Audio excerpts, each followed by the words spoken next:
we are a small enough group here. So if anybody has question about what they're putting on their list, just unmute yourself and share it, or put it in, actually I cannot see chat while I'm sharing my screen. So really just put yourself off of mute and go ahead and ask your question.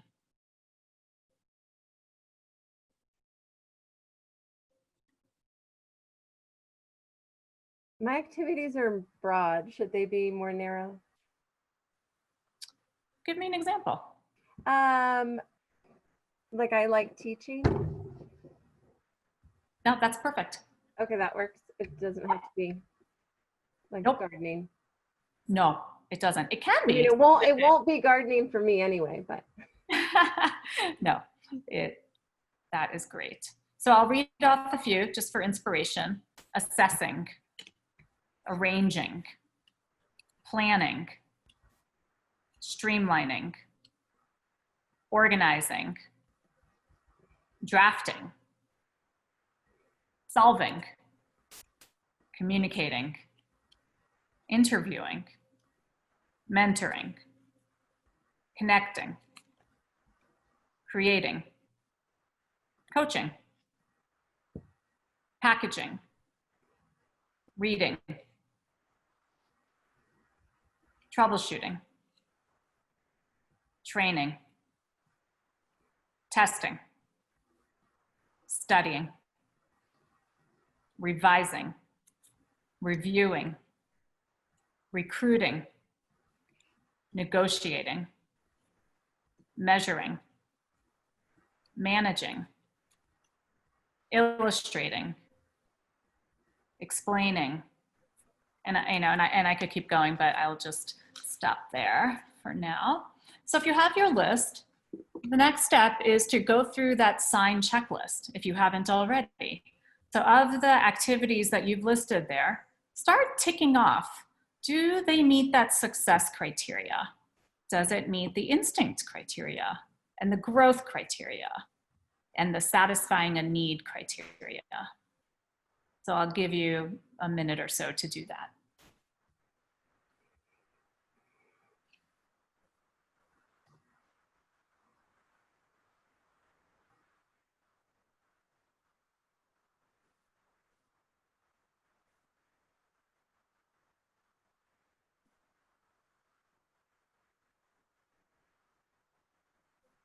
So as you're doing that, I will just mention, since most of the people on the call are women, I have found that women have a harder time honing in on their strengths.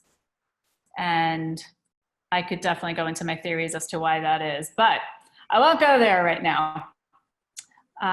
If that's you, then, and you haven't taken the standout assessment, consider taking that. And I can send that link to Shane and he can send that out. And that might spur some additional thinking and get the wheels turning on what some additional strengths are for you. And then if you're really struggling with it, and especially on the application side, which we're going to go next, consider working with somebody like me or somebody else, or you can even, you can buy the book called Standout, which will also help you in identifying what those strengths are. Another book is called Go, Put Your Strengths to Work. And both of these are by Marcus Buckingham. He used to work at Gallup. He co-founded Strength Finders, which I know some of you have taken. And then he left that and he created Standout, mainly because it's more a representation of what you do. It's that action orientation, and it is, in my mind, more applicable to the workplace. And so it's been really successful in the corporate world. So Cisco uses it, Facebook uses it, and other large companies, because it really hones in on the strength and then how do you use it at work to be more effective. Any questions before we move on? Oh, I guess we're saving the questions for the end, but if anyone has something really burning specific about this slide, go ahead. Okay, Great. So the second step is to then use those strengths that you just identified. And here too, I have got just an easy to follow process for you. And this one, the word to remember is free. So these are 4 different ways that you can start using your strengths. Okay, so the first one might seem obvious, but I'll tell you why it isn't. So the first one is focus, which is just zero in on one of your strengths. And the reason why this isn't quite as simple as you might think is that in that moment at work where you are triggered, you get a new project thrown your way. I know this has happened with Greta, right? You get something put on your plate and you are like, crap, you know, I didn't sign up for this, or this isn't what I want, or that timeline is too tight. I don't have enough resources, whatever the situation is. And that moment when you're triggered is not the time when your caveman brain is going to think about what you're good at. It's going to start focusing in on the negative with the situation.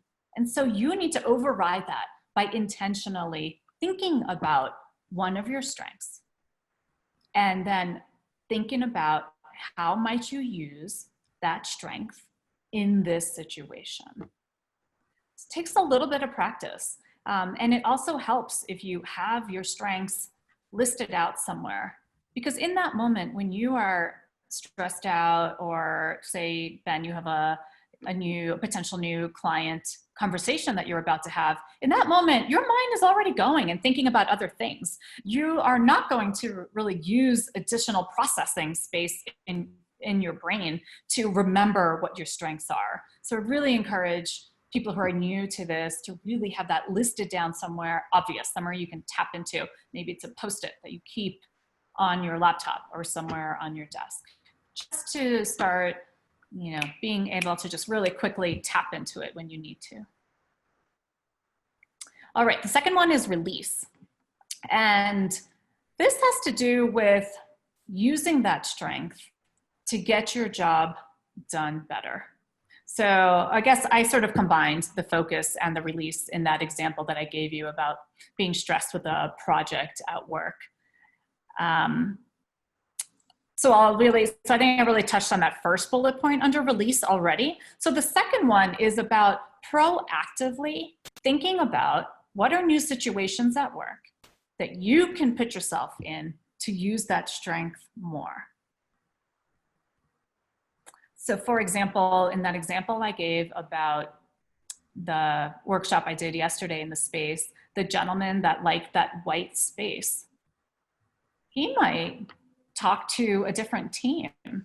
He might just over water cooler, well, now we don't have water cooler talk, but you know, over a Zoom, if he finds out about another initiative going on in the organization, he might proactively reach out to that person and say, hey, you know, I love that initial first meeting where we start brainstorming and filling that whiteboard with ideas. You know, could you use another voice in that meeting or on that project?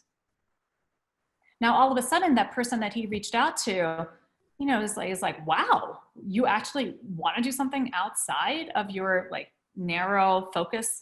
That's impressive. Okay, that could be leadership potential. That could be somebody who wants to learn more about the organization so that they could be more effective overall. It might be somebody who just personally wants to gain a new skill in that other area of the department. But either way, now there's other people in the organization that's looking at that original gentleman in a positive way. And he feels great because he loves that. So to him, that part of it is not even work. Okay, the third one is educate. And how do you learn new skills to build this strength? So going back to what I was saying before about you can really get the biggest bang for the buck in terms of your effort if you focus it in on an area that you are already strong. So what are some new skills that you can learn? You know, maybe you talk to, if you're in a corporation, you maybe talk to your manager about the upcoming training and why you think one would be really beneficial to help you develop this strength. Or who can you talk to about how you can more proactively use those strengths? And so you can gain skills and knowledge around a strength. And I think it's important to really approach it from this mindset of curiosity and that, you know, growth mindset, where just because something is a strength of yours, it doesn't mean that you're a master of it. And I'm an organizational psychologist, but like, I don't know everything about the brain. I'm constantly learning. I don't know everything about strengths. You know, I attend additional workshops. I have gone through a 5-month program. I've done some in-person training. I continue to develop in that area. So that's educate. And then the other E is expand. So how can you maybe expand your career and your job in order to play to that strength more? Is there a way that you can maybe share that with other people? You know, if documenting is a strength of yours, well, maybe you document something even though it's not in your role, but you share it with others. And then how can you expand your job in order to make better use of your strengths? Because if you're good at something, it'll actually be in a welcome expansion, and you won't necessarily look at it as, oh crap, you know, I need to do an extra hour in this. Because if it's something that you feel good about doing, great to do more of that. And then hopefully shifting away from some of those other tasks that are not as much of a strength for you. All right, so it's your turn. How are we doing on time? I don't have, Shane, can you just maybe unmute yourself and just let me know? Sure, yeah, if we could wrap up in the next 10 minutes or less, that would be great. Okay, yeah, absolutely, perfect. I think it should be about 5 minutes. So now it's your turn again. So pull out that notebook again and go ahead and start thinking about each of these 4 strategies. So the first one is choosing a strength. So take a look at your list that you did in step 1, and then proactively choose one that you think is really relevant for you at work right now. That would help you.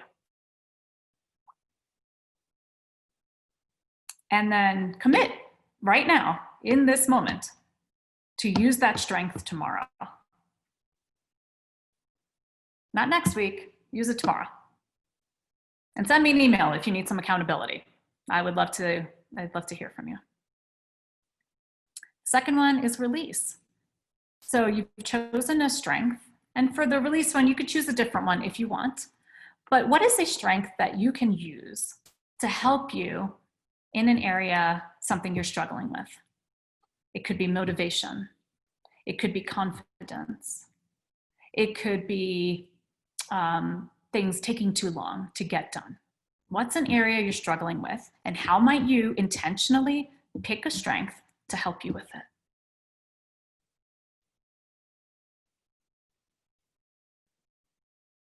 And I'm just pausing there on purpose just to give you a little bit of time to jot down your notes on that one.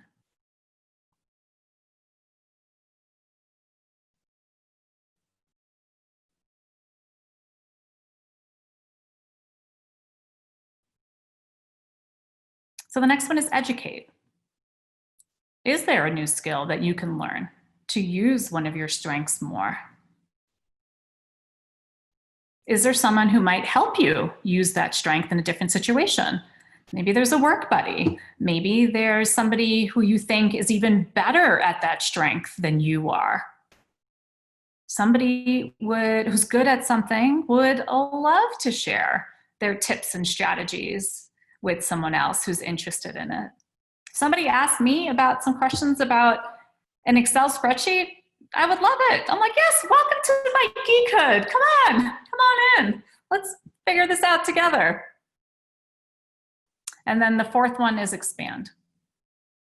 So think about how you can expand your career, whatever it is, in order to use that strength more.